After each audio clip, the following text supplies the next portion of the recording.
So last month I went online and decided to treat myself and bought all the books that I had had my eye on but didn't necessarily know much about, if that makes sense. So essentially, there are books that have been floating around in my peripheries, not those floaters that you get in your eyeballs. No, I'm talking about books that have otherwise caught my attention, but I didn't exactly know much about them to make an informed choice about whether to buy the book or just let the hype pass and maybe stumble upon it again in a very romantic case of serendipity, like you and I were meant to be. I tried to fight it, but in the end, you've won my heart. Yes, I am well aware that I have a problem. So then I decided to just forget all that and just buy the damn books. And hopefully they were good choices, otherwise I'll have to break up with you. The first book that I wanted to pick up for a while is called Eleanor Oliphant is Completely Fine by Gail Honeyman. Yet another book of the British contemporary fiction persuasion that I just seem to be gravitating towards lately. I guess I just happened to accidentally stumble upon themes in my reading material, and this just so happens to be one such theme. Eleanor is, as you can guess, the main character. She is a 30-year-old woman, like me, living in Glasgow, not like me, and has a 9-to-5 job as an accountant. Definitely not me, I don't like maths. She likes to do cryptic crossword puzzles, has her weekly call with mummy, and caps off the week with a frozen pizza and 2 bottles of vodka from Tesco. Though honestly, the frozen pizzas from Tesco are actually really good. She lives alone and literally has no friends, and she is okay with this, at least until some things happen in her life which make her start to realize that perhaps it isn't okay, and that maybe she wants a little bit more for herself. I'm already halfway through reading this for August, so no doubt I'll be talking about it in that video to come. But so far so good. The next book is Such a Fun Age by Kylie Reid. I had no idea what this book was going to be about until I first read the synopsis, and since then it had been following me around as books that often pique my curiosity do.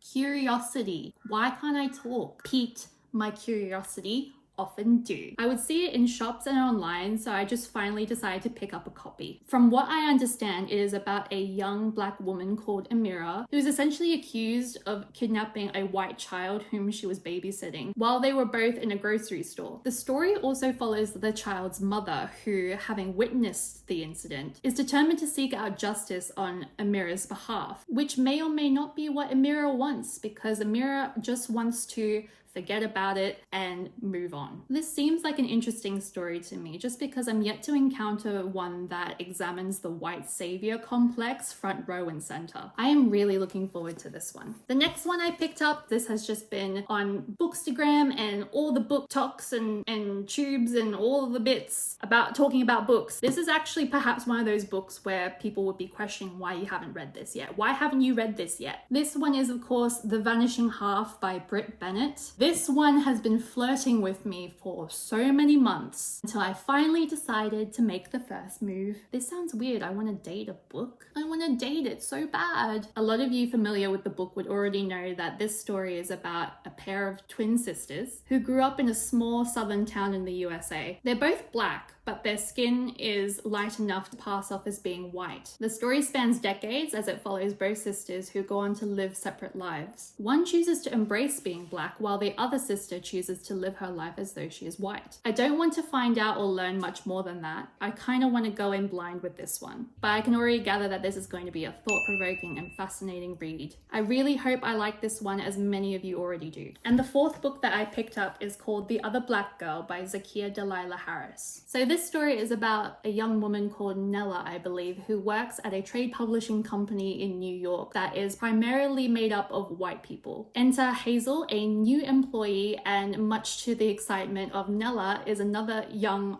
black woman. So while initially starting off their work relationship as budding friends who are bonding over their shared experiences in the workplace and being the only two minorities there, it soon devolves into this cooler, much more adversarial dynamic before it becomes a lot darker and more sinister. Not gonna say or find out any more information about this one either, because I just want to dive in and see where this story goes. Now, this book is a bit of a departure from the last few. It is, of course, Clara and the Sun by Kazuo Ishiguro. I'm a bit nervous for this one, I'm not gonna lie. I've avoided reading his work up until this point, mostly because I suspect his work might be too dry or slow for me. However, I decided to pick up Clara and the Sun because it just seems so different. Clara is basically a robot companion, an artificial friend, and the narrator of this story with her naive, non-human observations about people and the world around her. I quite like reading a lot of reflective fiction, a lot of introspective narration, so I have a general idea of what I would like from this book, which motivated me to get it, so I have my fingers crossed for this one. And the last book is literally the last one. It is called The Last House on Needless Street by Katrina Ward. So this was a last minute add to cart purchase, but it is also the one that is actually the most mysterious to me as far as what the story is about. I'm literally going in blind on this one. I'm just going to read the synopsis just so you know exactly what I'm talking about. You won't believe what's inside the last house on Needless Street. This is the story of a murderer, a stolen child, revenge. This is the story of Ted, who lives with his daughter Lauren and his cat Olivia in an ordinary house at the end of an ordinary street. All these things are true, and yet some of them are lies. You think you know what's inside the last house on Needless Street. You think you've read this story before. In the dark forest at the end of Needless Street, something lies buried, but it's not what you think. I don't particularly like it when a synopsis is trying to be coy, or when a publisher tries to package a book like as if it's going to be a mystery to the reader. They're not going to know exactly what genre this book belongs into unless they read it. But at the same time, I can't help but want